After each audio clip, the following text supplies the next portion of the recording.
we go. Okay. So welcome to the leadership series. This is session 2, and this is effective early childhood leadership. Next. I'm Dora Esparza. I'm the Business Services Director for the Denver's Early Childhood Council.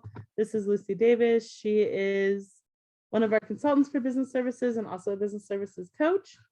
Next. These are some of the things that we can coach on. We also do kind of some different trainings around these topics. So when you get this PowerPoint, feel free to kind of look through these. And if you need some assistance, let us know. Next. Please mute yourself during the presentation.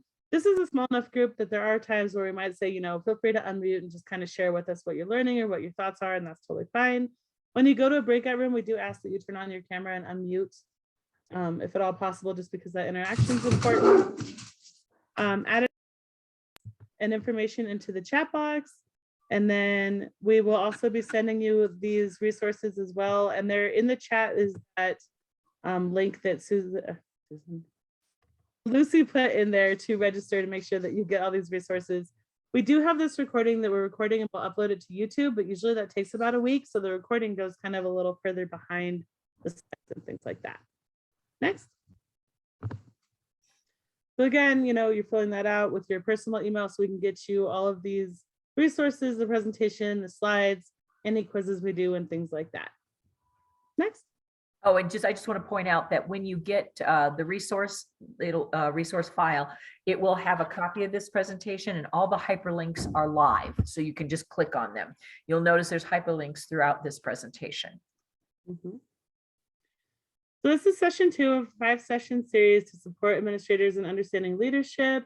This particular one is about the top qualities that have found to be effective in leadership and what is especially important for you guys as leaders and directors and administrators in ECE specifically. Next. So we're going to learn about the qualities effective leaders have and specific ones that are associated with positive outcomes for early childhood directors and administrators. We're also going to kind of think of some blind spots you guys might have. What you see as strengths, is that something your staff would also say about you, and kind of thinking about the larger picture and other perspectives as well. You are also going to become familiar with the leadership style that NACCE supports and kind of what NACCE's idea is around culture and things like that. You're going to think about your strengths and leadership qualities and understand your leadership development. It really is like a path to growth and not something where anyone ever really reaches the full thing. You're just kind of always learning and growing as a leader, and that's really important to just kind of have that perspective. Next. Okay. All right. So we're going to do a breakout room. I was just going to say, some of you may have taken this quiz, but some of you may not have, and that really doesn't matter. If you took the quiz, you can talk about what you found out. If you didn't, think about what are your top skills? What do you think your top skills are? And just kind of discuss it with your group.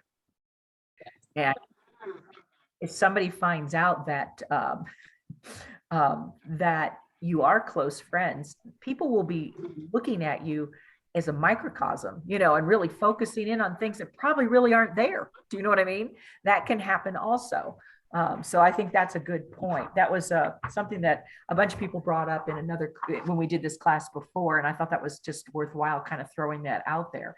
I myself, early on in my career, I was really close to my teaching partner. I ended up being the principal, and that was a bit of a disaster. Other people perceived things that weren't there. And then, of course, my teaching partner thought I was going to act differently with her.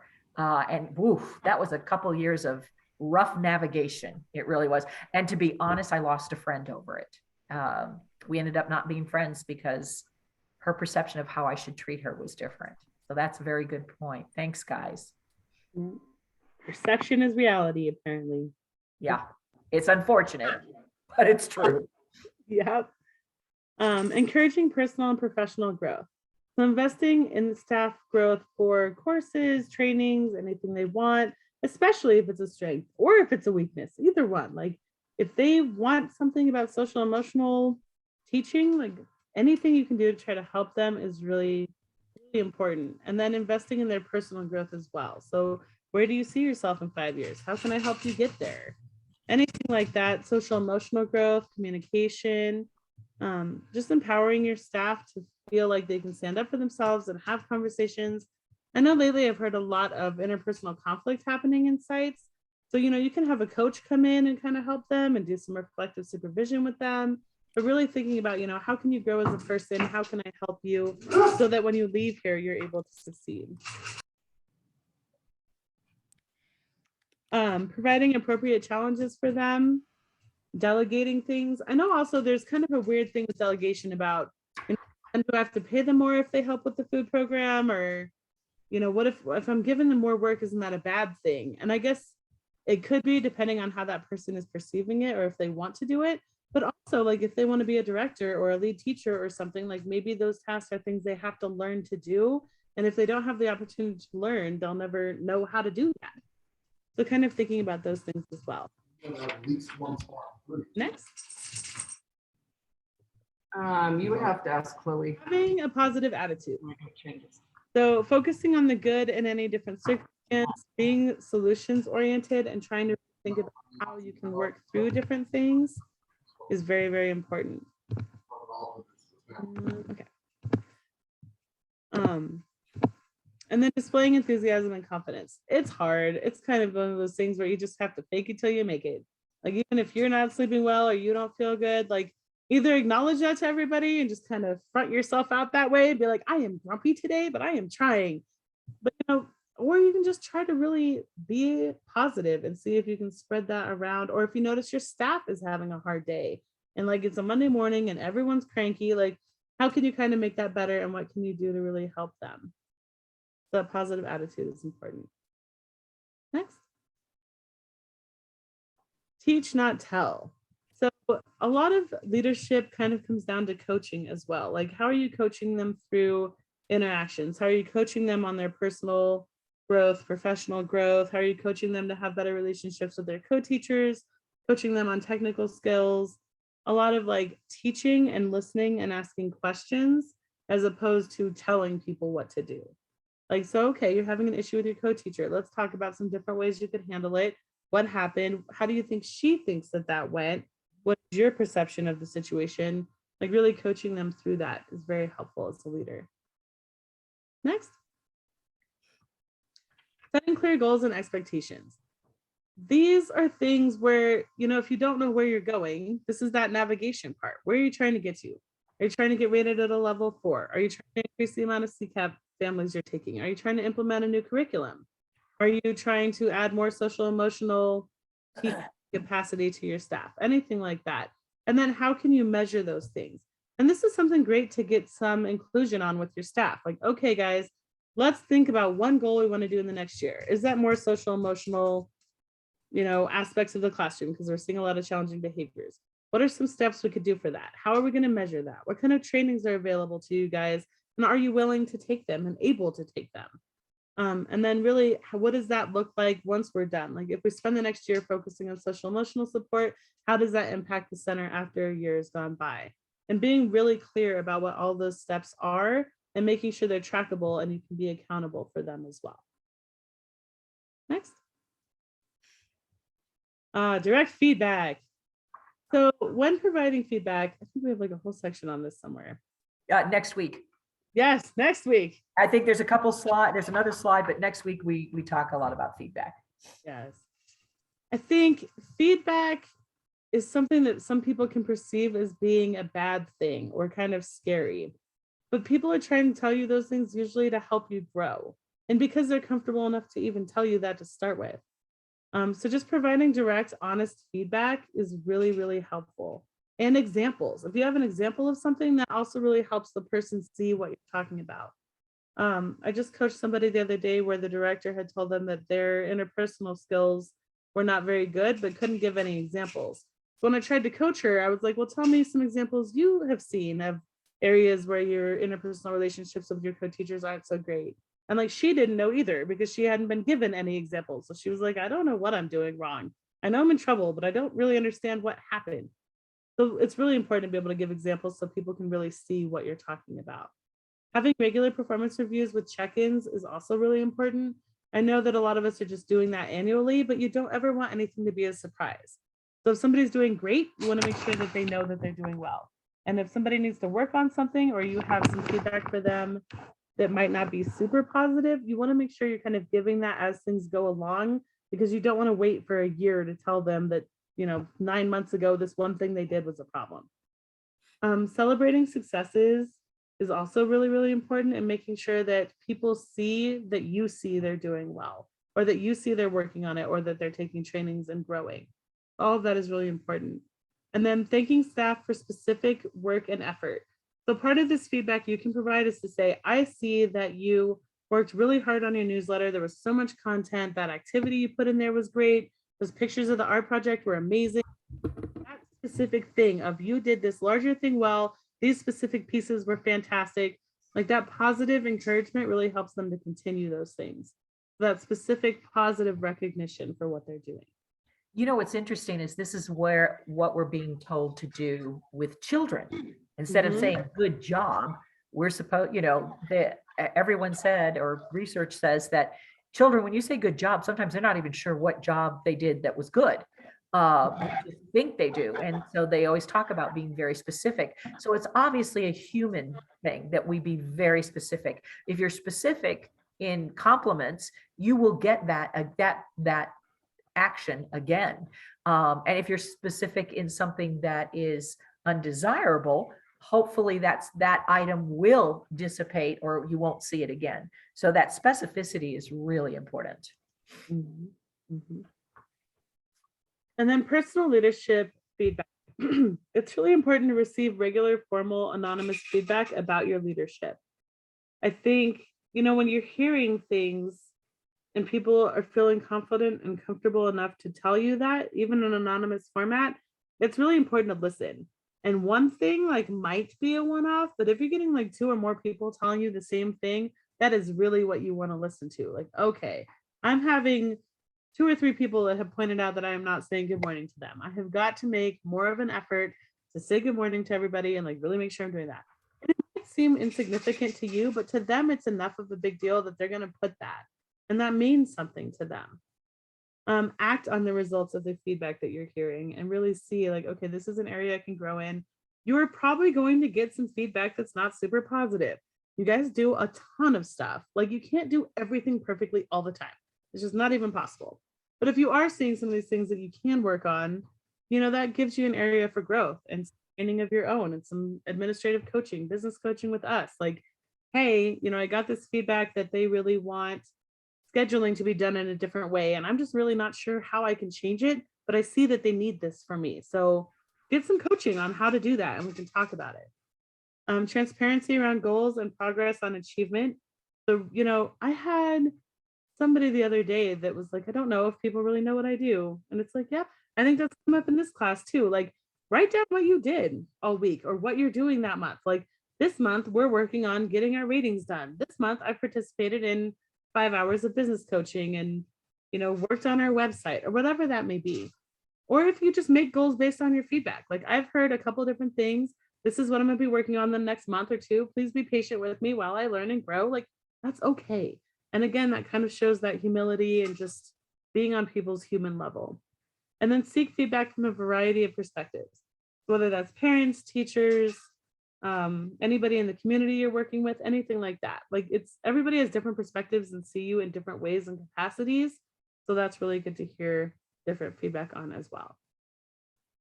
Next, being open to new ideas, understanding and accepting change. I feel like we've all had to do this now after COVID. So maybe this is a little easier than it was before. But just because you've been doing something for the last 5 years, 3 years, the whole time you've been there, whatever, things can always be improved and changed. And maybe someone has a great idea. So immediately shutting things down to be no, we don't have time for that right now. We've just always done it this way. This is how we're going to keep doing it. We're not changing it. This is how it's done. Maybe think about some different ways to change things.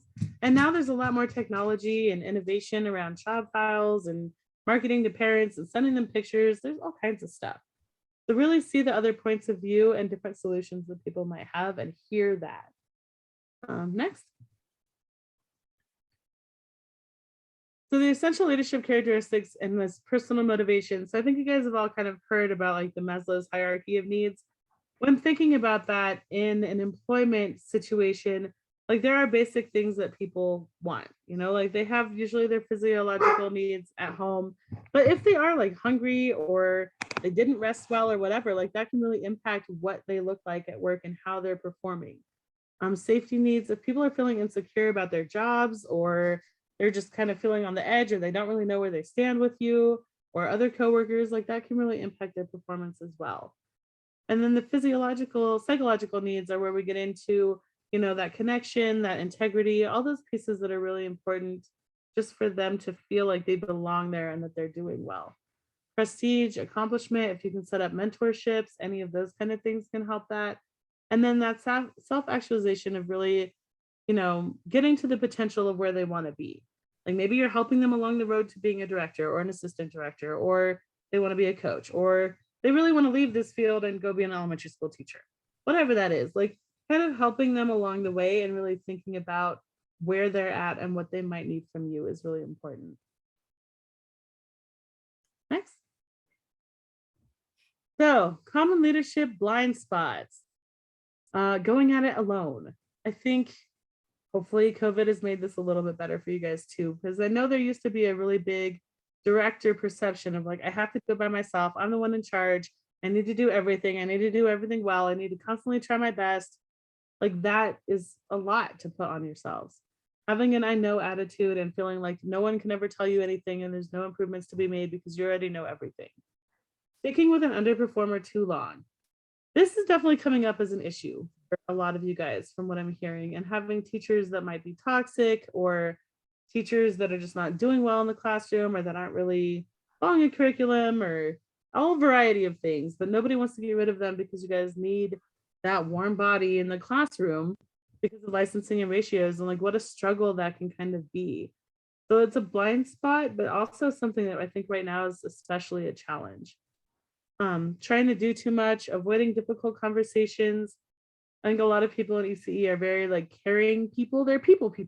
They care about people. They love kids. They like people. But sometimes those difficult conversations are important to help people grow. And if somebody doesn't tell them, they might never get told. And then they just keep going, like toilet paper on your shoe. I want to know if I have toilet paper on my shoe.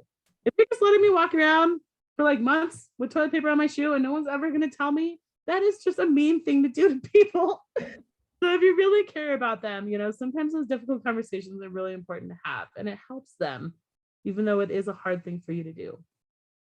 Being insensitive about how your behavior is impacting others, the myth of the irreplaceable employee. Again, I think just that employee status right now is really hard just because staffing is so tight. So I had an answer for that, but I don't. A lack of alignment between what you're trying to do and where your staff perceives you doing, a mismatch between the skill of the person and the vision. And we talk a little bit about like hiring for a good fit. And that's really what you're looking for. Like it is very much like dating. You want a good person that is going to fit into your program and do well and be with your vision and your mission and your values. And they want a good place that's going to appreciate them and care about them as a person. And sometimes people are just not a great match. Over promising things without really understanding what your capacity looks like. And then getting too much into the why, like getting too much into the management part and getting sucked into the nuts and bolts without, you then kind of lose sight of where you're going. Blaming others or circumstances, always having an excuse for things, not taking a stand, and thinking about just like good enough. I mean, I think again with COVID, like sometimes just doing good enough is fine. But, if you get too much into that, I'm just going to go through this day like I go through every day and everything's going to be fine and I'm not going to try to really do anything. That can also just kind of burn you out because it starts feeling like it's the same thing all the time and you're not really working towards improvement or a goal. And then that locked in thinking, again, where you're just not really able to think about how to think outside the box or wanting to change anything or not really being motivated. Lucy, did you say anything else about the irreplaceable employees? Yeah, so we do an administration series. We haven't done it in a while, but one of the things we really talk about is, and this has come up even in conversations, because of the workforce issue that we're facing, which is worse than it's ever been. Everybody's afraid to offend an employee, like an employee that's late all the time. an employee that calls out way too much, an employee who's very toxic with the gossip, and you're either on her side or another side. And Dora and I both have seen examples where, and when I talk about the irreplaceable employee, this has actually happened at a couple centers I've been with where I had to coach the director. I didn't tell him what to do. We just kind of did pros and cons with reflective supervision. There were people that had been there 15, 20 years. And she's like, well, they've always been that way. They're never going to change, but they happen to be some of her most toxic employees. Well, what was happening was other people were leaving because of them. And so sometimes you have to sit there and go, I know I need a warm body, but I'm losing other bodies because of this one body, or because of another example with this, with the irreplaceable employee. This might be an employee who the parents absolutely love. They're the ones that this is the most requested teacher, and you're terrified of offending her or him because of this fabulous reputation that they have. But in fact, it's not exactly the way things are. And this person's actually causing other issues. Sometimes that person is very replaceable. In one of the instances where this did happen, the parents did get up in arms when a teacher was non-renewed last spring. And they were up in arms, but thank God summer happened.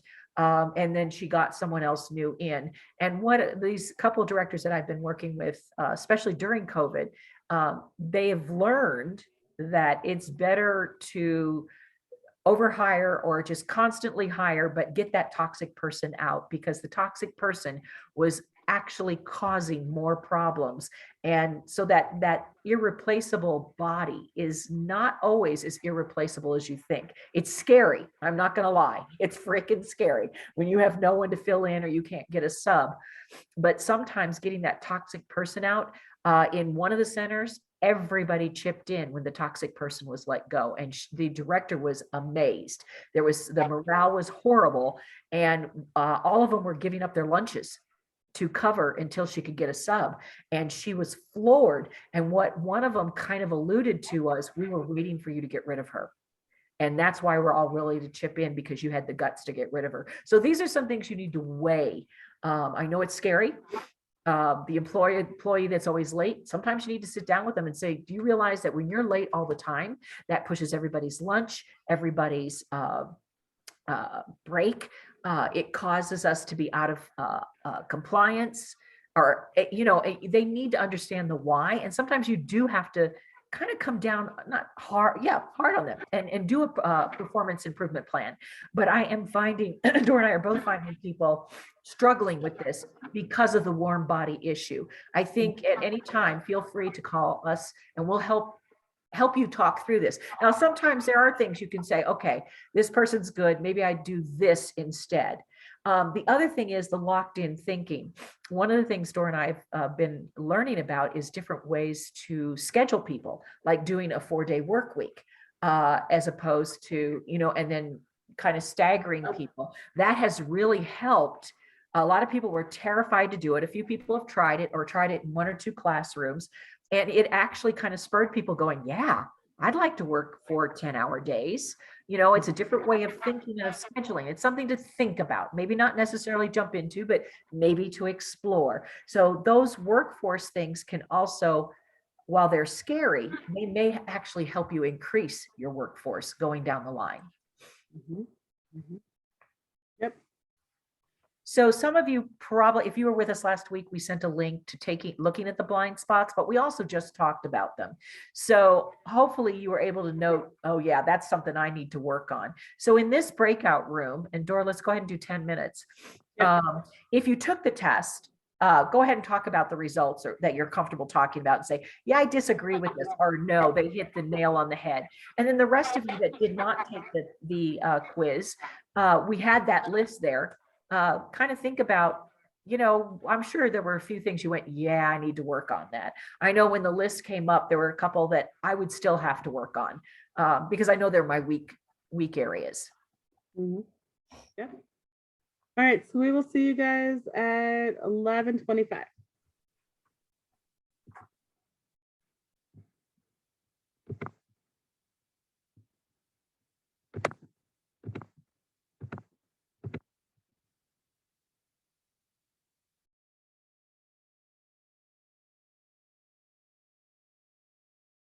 Okay, you want to turn off the recording?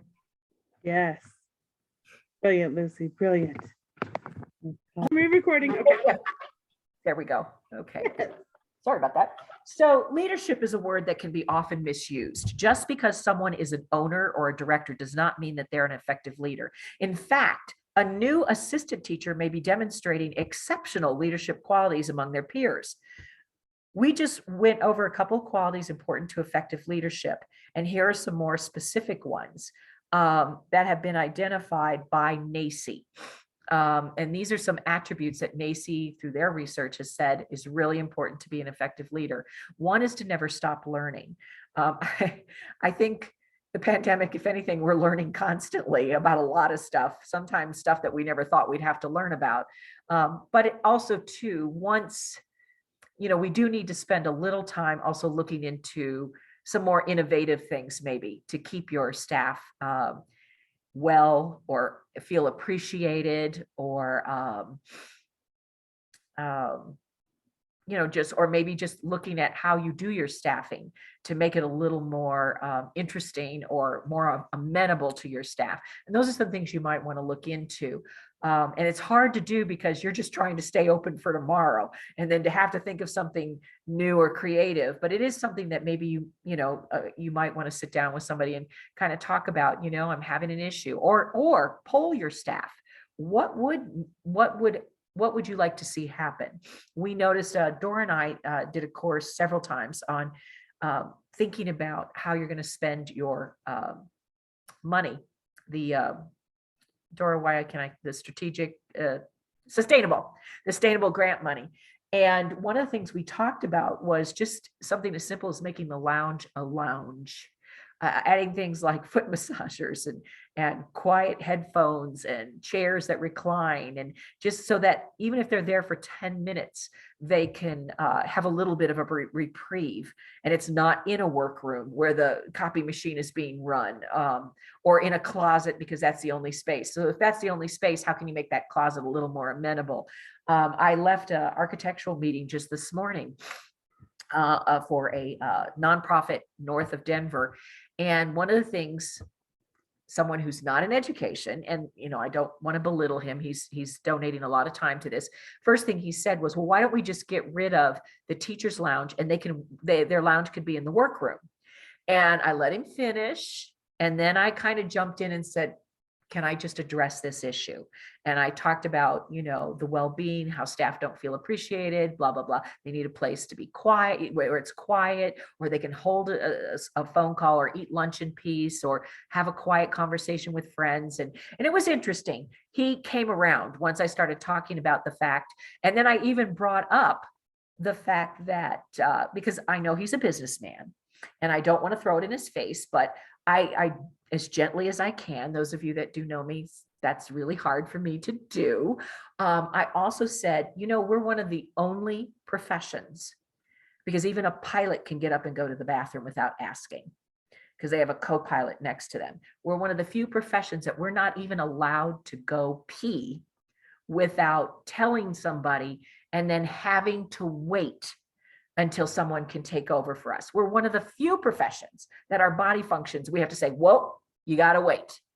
And that can't be helped. That's our profession.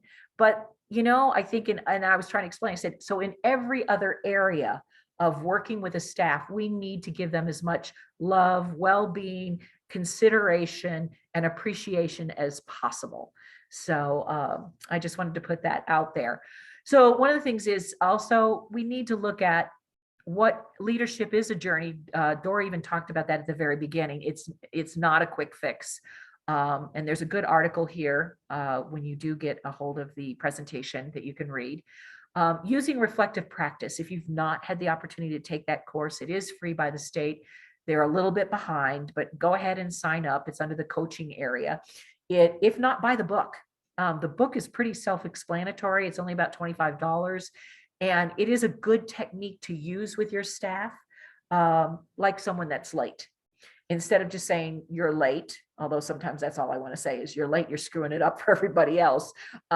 Getting them to reflect on that. Sometimes that may be where you see change, because they're more looking at it, it's me, I have issues. I can't get out of the house in time, or I live far enough away. I don't want to have to leave, whatever the excuse is. But using reflective practice is really beneficial. Time management. I would say that's a hard thing for you guys because you are juggling so many things. One of the things that we talked about in our administrative course is really look at what you do. Maybe one day just look at your calendar or make a running list, because a lot of times what you do is not even on your calendar.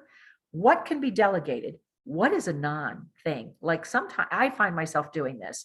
I put more pressure on myself to get things done that really I look at it and I go, it's not going to have a lot of impact, or actually no one really cares whether I send this out to them or not. So I think we have to look at ourselves honestly and at our time management and say, are we prioritizing? And of course, we're in an industry where you can prioritize, but the whole day can go to hell in a handbasket if you have 3 people not report, or the ceiling breaks open and your center floods. But we also do need to look at what are we doing that's not giving us a big bang for our buck, and just let it go. Or if it is it something someone else can do? Time management is huge, and you guys are stressed to the max. I will be honest, I think some teachers realize that. Dora talked about this prior, but honestly, a lot of people don't realize the stress that rests on your shoulders. If they call out sick, they feel bad, but it's on your shoulders whether that room even opens.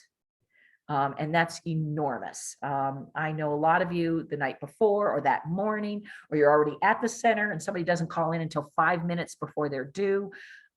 It's tough. So that's why you want to make sure you allow yourself enough grace and time, and get rid of those things that are not the biggest bang for your buck. Provide staff experiences that they can pass on to children. That's something I had not thought about until I did this research, but maybe fun things that, as now the masks have come off for the most part, we can get together a little bit more. Now we know that COVID is rising a little bit in some cities, like Philadelphia just went to masking. But in the meantime, what can we do safely that would be a fun experience for staff that they can either turn around and do with children, or something they can do combined with their children? And work on your own emotional intelligence. There's a lot of quizzes out there that can kind of point out where your weak areas will be. We can furnish some of those to you because we do a whole thing on emotional intelligence. And then prioritizing quality. Right now, I do realize that sounds weird to say, because we all want quality, but right now you're just trying to stay open and be in compliance.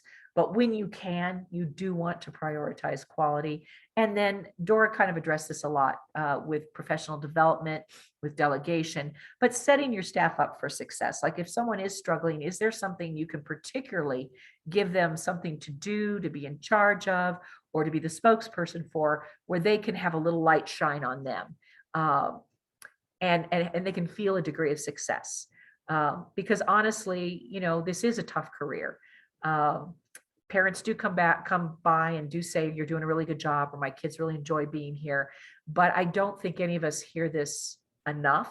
And sometimes you need to have that little kudos. And there's many things you can do, like bulletin boards in the newsletter, recognizing somebody for something specific, not just employee of the month. Employee of the month, again, we're not having any specificity. Maybe just congratulating somebody for completing a course, congratulating somebody for whatever, recognizing somebody as being really good at this. These are things that we want to do to set our staff up for success, because obviously we can't give them all the money that they're worth. So we're going to do another quick breakout. Discuss with your group the top 2 characteristics you need to work on from the list we reviewed, or other ones about. So what are 2 areas? They're not necessarily blind spots, but maybe in what we just looked at, or other things like, you need to calendar things a little more appropriately. Maybe you need to do more delegation. What are some things that maybe you need to work on? And let's just do this for, what do you think? Maybe about, to get more professional development, or more formal education, things like that. and if you, Jessica, you're right that you hit the nail on the head. And if you notice, it's not one person leading the way. Everybody's helping everybody. It's kind of that team approach. I mean, there does have to be a leader and a manager, but by helping everybody, just like what we just said in the last slide, I can't be your therapist, but I can help you. I can get you the resources. Yeah, like on one of the break rooms, I commented on a teacher that has a really hard time, writing those incident reports and things like that. So I don't remember who came out with the idea, that maybe I have to partnership with another teacher that is really good at it. And they're saying, yeah, because it's a win-win situation, because that other teacher is gonna feel, okay, I'm doing this, that's why they're giving me the position, like, to support this other person because I'm doing a great job. And that other person that needs the support is gonna feel like another member of the team is providing the support besides the director or the leader in the organization.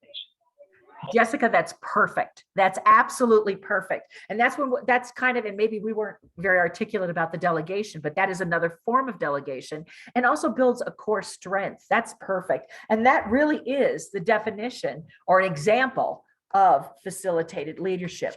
And it's because facilitated leadership is about relationships are primary. Now, not being your best friend, but we have a good professional relationship, not only with me as the leader, but with each other. And that's where you can build community. And it's also that, like, where we're all in it together, we help each other, and we all, exactly what Jessica just pointed out, we all have areas of expertise, but they're different. So tap into those strengths that other people have that they might be able to mentor or assist, teach, or coach somebody. So thank you, Jessica. It's almost like you came up with the perfect example from your group of what facilitated leadership is about. So an early childhood director is a leader as well as a manager. We've established that.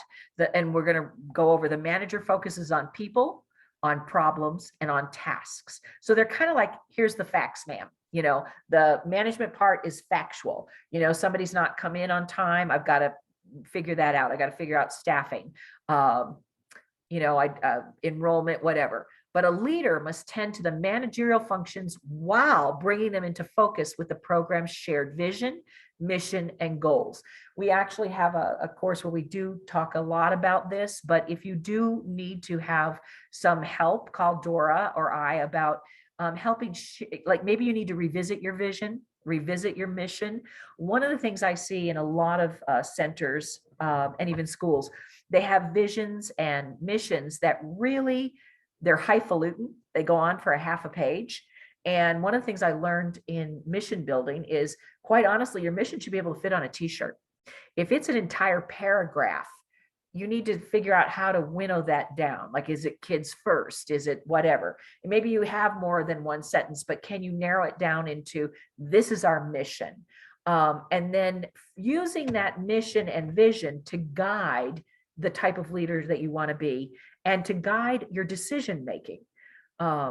And so that's something that's really important. And you may not have time to do that now because we're just trying to staff, but it's something to put in your hip pocket. Maybe it's something to re-examine later on. So this is from NACI, and it talks about, and it's obviously a Venn, and it shows your job. Your job is tough. You're a manager. You have to focus on efficiency. You value stability. You need to concentrate on organizing systems. You need to focus on short-term goals. You need to establish work plans. And then we go as a director. You need to, again, focus on efficiency. So that's very much managerial. Value stability, and then it takes it down to leadership. So in the middle, the directors are where the manager and the leadership meld.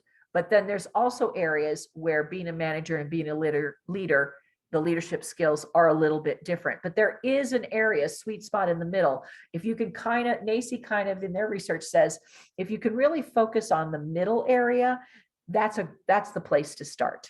You may not have everything in your hip pocket ready to do, but if you can focus on what they have in the middle there, you will be straddling being a manager and a leader pretty well. And then you can go on and refine your practice as you go. So what is facilitated leadership? Quite frankly, it's all of these things. Facilitated leadership is one great big thought process, philosophy. But in that philosophy, you need to have a psychological safety. You need to provide safety, not only for our children physically and for your staff physically, but also have them feel psychologically safe in their environment. Like they don't have to fear expressing their opinion as long as they do it professionally, not not in a mean way. And you also need to be person-centered. You need to have person-centered communication, which is one of the attributes that Dora talked about early on.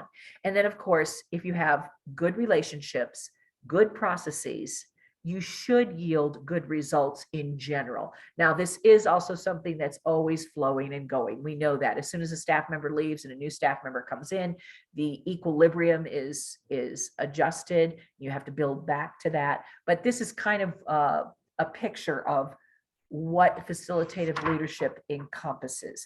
And because we are in the people business, we're all about kids and families. Facilitated leadership is more appropriate for childcare because it is about relationships not only with just your staff, but also with your parents and the relationships with children. These are some of the things that in facilitative leadership we want to focus on. We want to celebrate accomplishments, real accomplishments. We want a shared, inspiring vision. We want to focus on results, as well as the process, as well as relationships. Not like that isn't a huge bill for you to cover, but that's kind of where you want to, that's your flow chart. You want to seek maximum appropriate involvement. And again, this is that bringing people in, like Jessica just gave a perfect example. We want to delegate or promote. Not everybody can be a good coach or a mentor. I don't remember if it was this class or the last one where Dora talked about you do maybe special little baskets at this time of the year for parents or for kids. And maybe you have someone who's not the most appropriate person to coach or mentor, but they're really good with arts and crafts. So yeah, let's have them do that. So you need to seek a maximum appropriate of involvement. The more people you can pull in. Now, there are going to be some people that are like, hey, I come in at 8, I'm out at 4, that's it. If they're a good employee, you just have to accept that. We talked last week about your A, B, and C employees. And if that C employee is there just to do their job and they do a good job and they don't want to do more, that's fine. But also, when you go and appraise them, you say they're doing their job. You don't give them higher marks because they're not excelling, but that's okay. We need those people too. Those are our worker bees. And you do want to coach for performance. That's huge. It's really hard, especially now with staffing being so tight. But as you can, try to calendar. You do a yearly review, but you should review the goals set in that yearly review, 2 or 3 goals. That's another whole class that Dora and I do, or we can coach you on. But you also should be meeting with people at least every other month, doing one-on-ones. So how's it going? Maybe giving them preliminarily where you think they're moving, like, hey, yeah, you're really doing a great job in this area, in this area. I'd love to see a little more effort in this area. And maybe setting some goals. And that's where you're giving them appropriate feedback, but with strategies. The thing about feedback is, with feedback, it needs to be given in a factual, not a mean way, not an accusatory way. And usually most feedback should have a strategy with it. Because just saying you're not getting to work on time, you should get, that's where you need to have a conversation, a reflective conversation with them and say, tell me more about this. Why are we struggling here? Maybe it's because the transportation they're using is unreliable. Are there some other things you can help them think out think outside the box in doing? Or maybe you need to reschedule them at another time where if they're doing public transportation, it's more appropriate. So these are just some of the attributes. Yes, Drina, we can give you credit for that. Just email me and you can watch it and get a certificate. So anyway, these are some of the things some of the attributes of this type of facilitated leadership. Sorry there. So again, a leader is a person who has a commanding influence. They're not necessarily a boss, but everybody wants to follow. And again, remember, you're leaders. This is something also we don't really talk a lot about in this presentation, but you may have leaders on your staff. like everybody listens to them. And I mean good leaders, not your toxic ones, but someone who could just get everybody going or promote something. Take advantage of that, not over advantage, but if there's something that needs to change or you need to promote, have that leader in the background, the person that leads from behind, so to speak. Take advantage of that. I've had directors get a little nervous about that, or they feel a little threatened. If you have a good leader and a positive leader on your staff, whether it be an assistant teacher or a regular teacher or it's your admin, take advantage of what of that intrinsic power that they have. So a facilitative leader empowers others to work together to achieve common goals by utilizing relationships and processes to garner appropriate outcomes. Staff are allowed to and are supported to think, understand, and communicate their thoughts. And that's where these one-on-ones are really important. Doing at least yearly, if not every 6 month evaluation of you, and of what you're doing. And that's tough. Sometimes it's really tough. Now, sometimes you're going to get some snarky people in there making a comment, but like Dora said, if 3 people talk about the same attribute that you may need improvement on, that may be something to sit up and take notice. And obviously we're here to coach. There's other coaches that you probably work with that can help you work through maybe changing a behavior that you particularly have. Working with others, focusing on group goals and outcomes. Inviting them to contribute some ideas. One of the things that we talked about in our sustainability courses is not have the whole staff. That's ridiculous, but have like a representative staff member and somebody from your board, if you have a board, and maybe a parent kind of review with you what you think should be done, but getting some input, or doing a quick questionnaire. What would you like to see? That doesn't mean you're going to do it, but getting a questionnaire so you can amass some data and go, this is where we're going to go. Getting input from others is appropriate. You want to make sure they understand that doesn't mean you're going to take it, but you will take it under sincere advisement. Speak up when there's challenges. You allow people to speak up, obviously in an appropriate manner, again, not in a snarky or toxic manner, and that you will make and carry out decisions, and you will also help develop people's leadership potential. And again, some people in every industry, a lot of bosses or leaders feel threatened. But I will tell you, in my management classes, when I took them, and I firmly believe this because I've done this my entire career after having my management class, the thing that they say is you should always be cultivating 1 to 2 people to take your job. And it's not necessarily they will take your job. And I know that means if you cultivate somebody and help mentor them, they may leave you, but honestly, it benefits you in the long run. It really does. They will always be indebted. They will be your person to go to for support outside the organization, or maybe that's the person you end up having become your assistant director. But you should always be cultivating leadership potential within your organization. So in facilitated leadership, you need to have a vision, because if you don't know where you're going, how can you expect to get there? In facilitative leadership, which is, again, as you can tell, it's more relationship based, it's team based. You need to have these 5 elements. We talked about communication, and I don't think we can talk about that enough.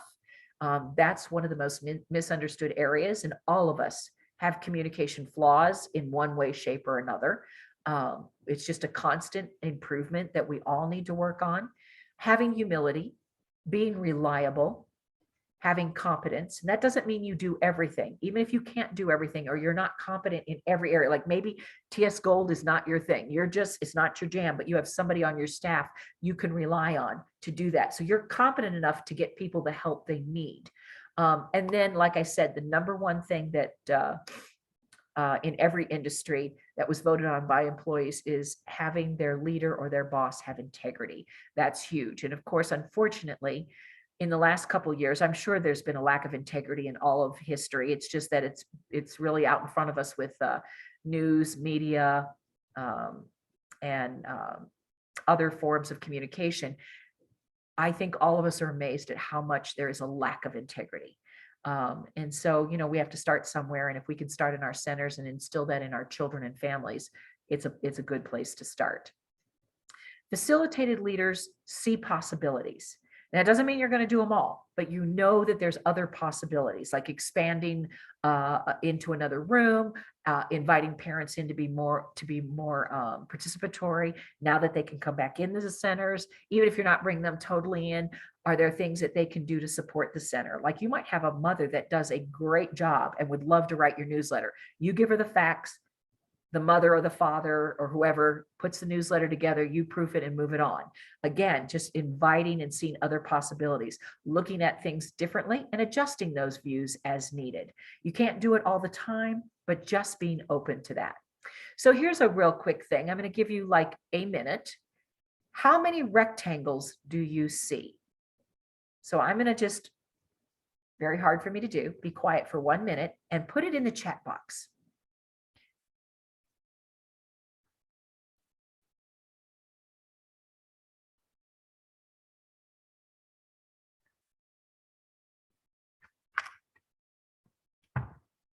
By the way, there's no wrong answer, to be honest.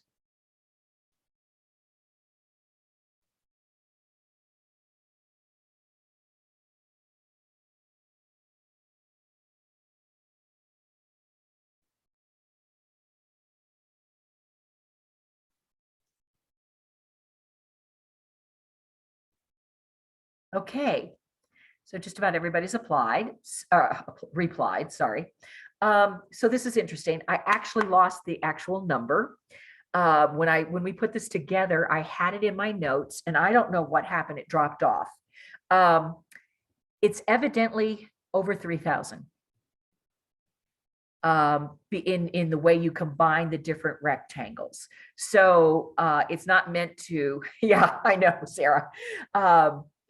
And honestly, I'm not going to sit here and try to figure it out, but this is a mathematical problem that they give people in higher math. But there's actually almost 3,000, and there was an exact number for that. Now, my reason for doing this is none of you were really wrong. That's what you saw. That's what I want you to remember. For instance, let's just say, Emily, you said 41. So that is the right answer. That's the right answer for Emily. Roman said 16. That's the right answer for Roman because he saw 16. Trevin saw 27. Claire saw 35. Katie saw 23. So the reason why I say there is no wrong answer is because for you, because the question is, do you see the underlined you? How many rectangles do you see? So there is not a wrong answer. Now, mathematically, there is a right answer, but from your perspective, your answer is correct. We all see this challenge differently. This is something we all need to remember when working with staff, families, and the public. It's easy to think we see the other person's side, but there are parts that we never see or understand as there is a lack of shared experience. And that's something we always need to remember. I know many times I stopped at 35. Okay, good, Claire. But this is a really good exercise in getting, even this might be one you do, you can copy this slide. It's one thing to do with our maybe even our staff, for them to understand, you know, that mom that's always a pain in the neck, or that dad. And, you know, it's like, man, why doesn't she just do this? You know, she's always bringing the kid late, or never brings diapers, or whatever. This is an exercise we need to remember, we don't know what's really going on.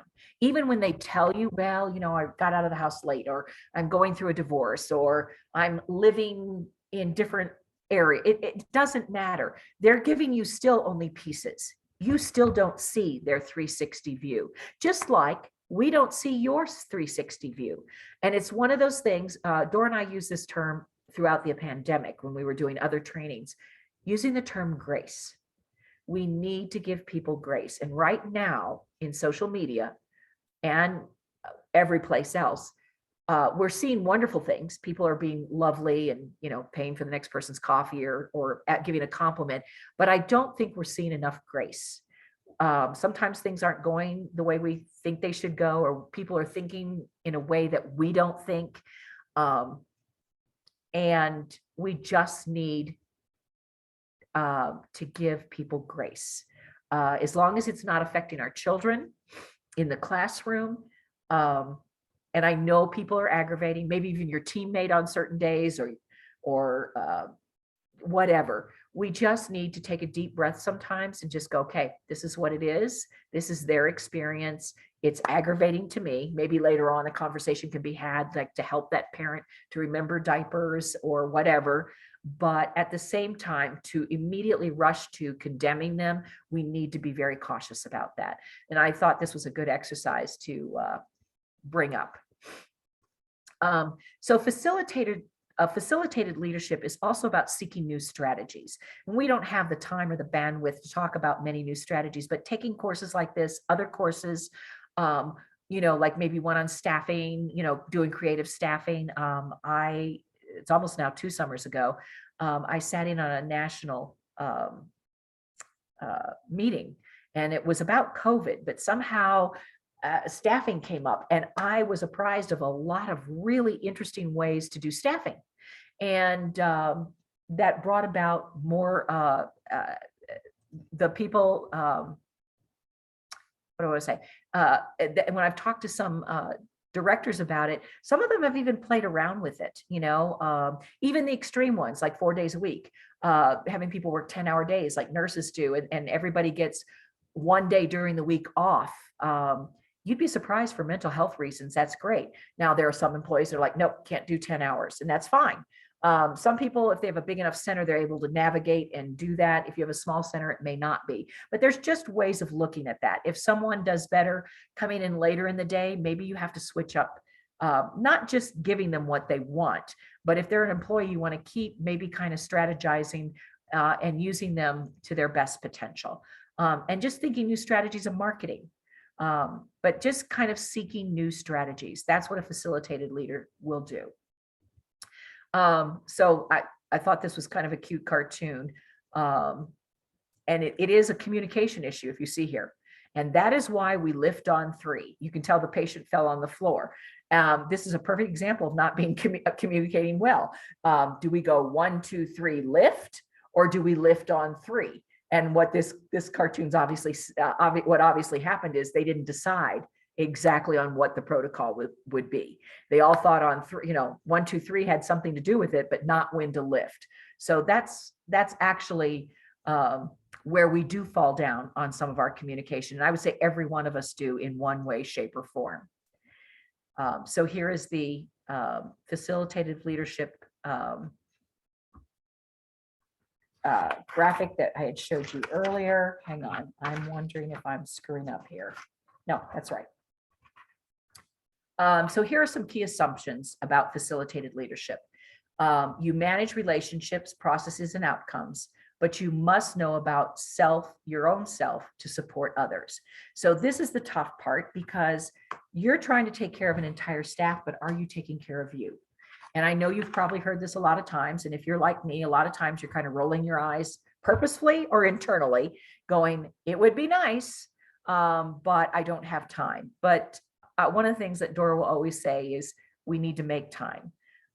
Do you own, and in this case, it's thinking about your leadership style, your characteristics, your innate relationship with conflict, just having time to sit with this, or sit with somebody you trust and discuss one of these topics to kind of get it out there. Because sometimes we don't have time to really think about who am I and how do I fit in this arena, and what do I need to do to build trust or whatever.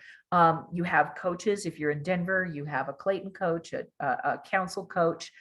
Those of you that are not aware, Dora and I, we can coach in this area, and our hours don't count against your coaching hours if you're a DPP facility. So this is just one of the things you might want to think about, is when you can get a chance, and I know that's rough, meeting with somebody once every other week, even if it's just for 30 minutes, I'm actually doing that right now with a director / assistant principal at one of the schools in Denver.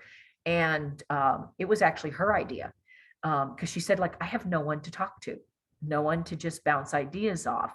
And it's interesting. She comes with a list, but then we always deviate from the list, because as we start talking and we do some reflective practicing, and it's really helped her a lot. So obviously a facilitated leader sets the direction, you inspire commitment, and you work towards building capacity. So here are some of the practices you want to do. You want to set a direction, which we talked about. There should be a shared and an inspiring vision, and you need to balance your results and your processes and your relationships so that you can achieve the shared vision and go in that direction. And again, you may not have the luxury to explore this now, but that's always something, of course, we always say when we get time, of course, that time's never going to happen.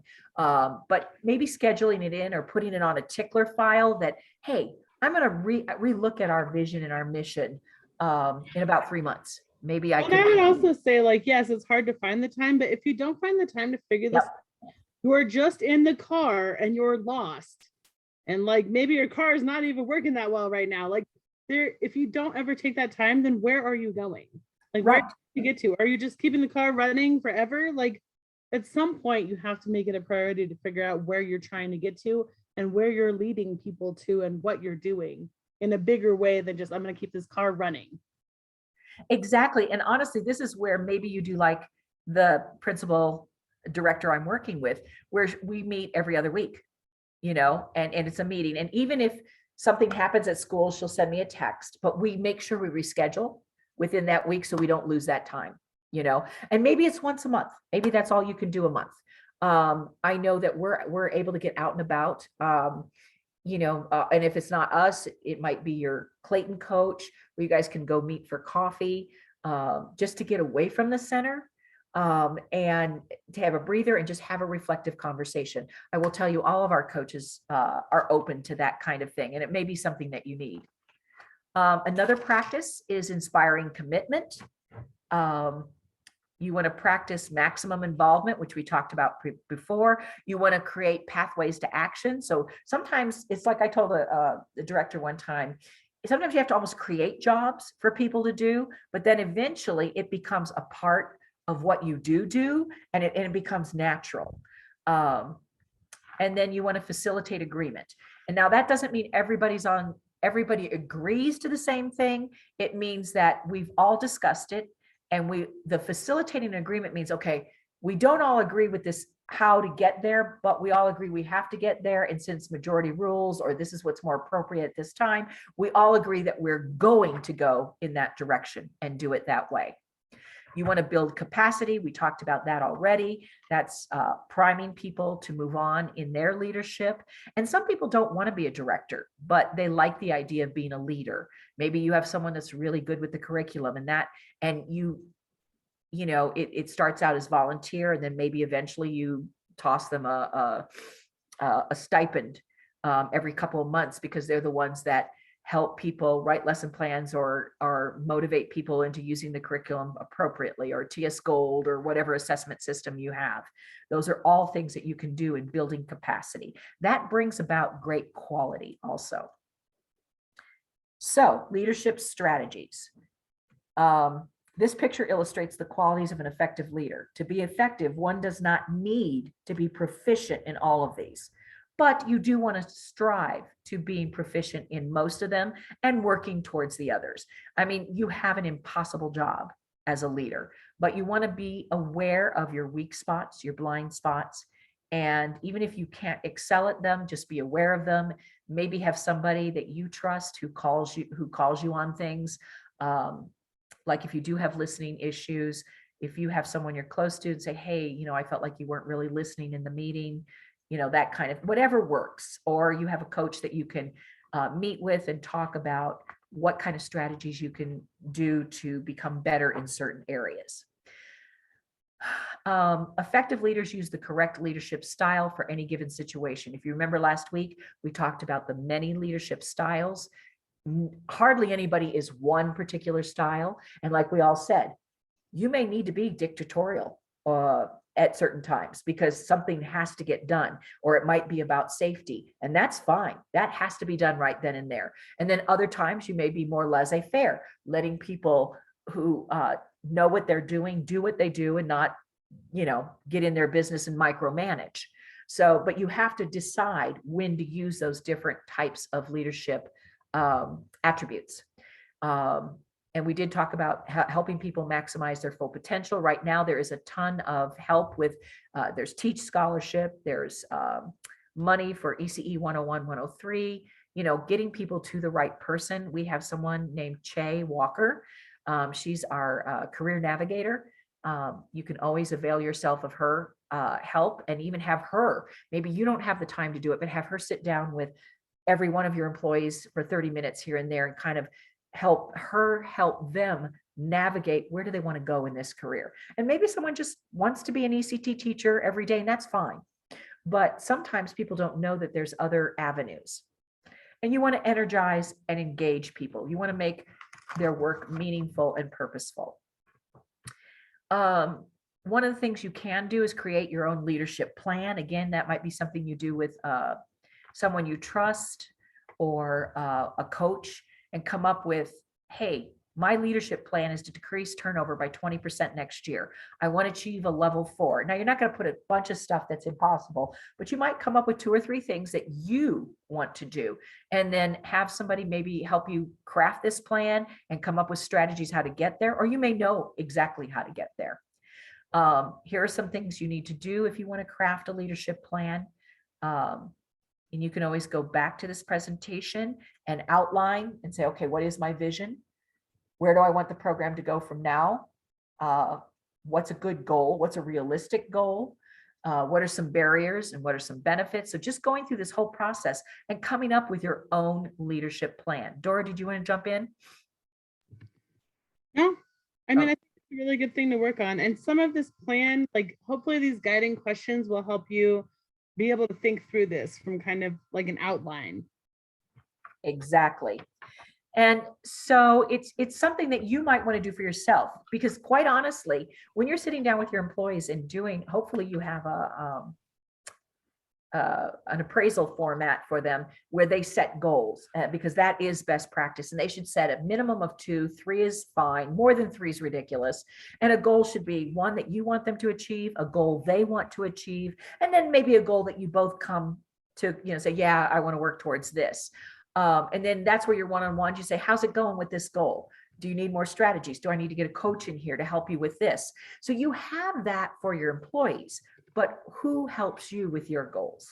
So do know that you do have coaches out there that can help you, or maybe there's a confidant who can sit down with you and come up with developing your own leadership plan. Now, you may have a board that you have to report to, and having a leadership plan might look really good to a board, or this can be tangential to your own appraisal. So an email's already been set up to be sent to you after this presentation. There is a thing on integrity and 2 other quizzes you may want to take. Even if we don't see you next week, if we see you, or if we do see you next week, it might be good to get these done in advance, just so you find out a little bit more about yourself. None of these are totally foolproof, but they do give you food for thought if you do these. And we are not going to do this breakout, but these are the other 2 that are in the email that you might want to take. The one on communication style is really valuable.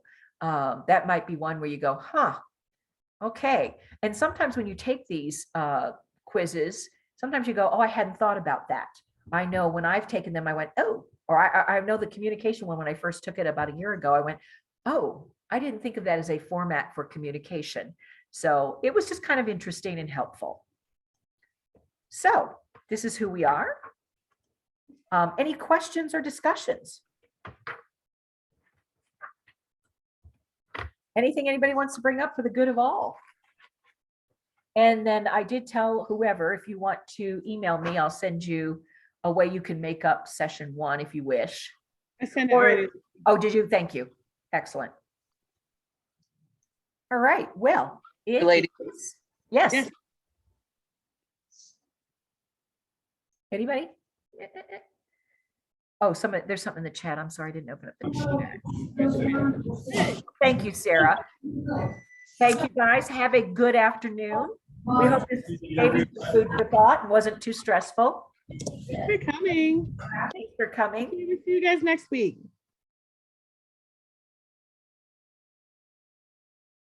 All righty. Rachel, I can send you a recording of today, but it's going to be a minute. It'll probably be the end of the week, just because it takes a minute to put it into YouTube. Totally fine. I won't have time to watch it till then anyway. Gosh, you're not going to watch it tonight? Oh, man. I know. Oh my goodness. Sorry. I had to step away like 4 times. I'm so No sorry. worries. I'll send you the recording. No Okay. worries. We do understand that completely. Thank you. All right.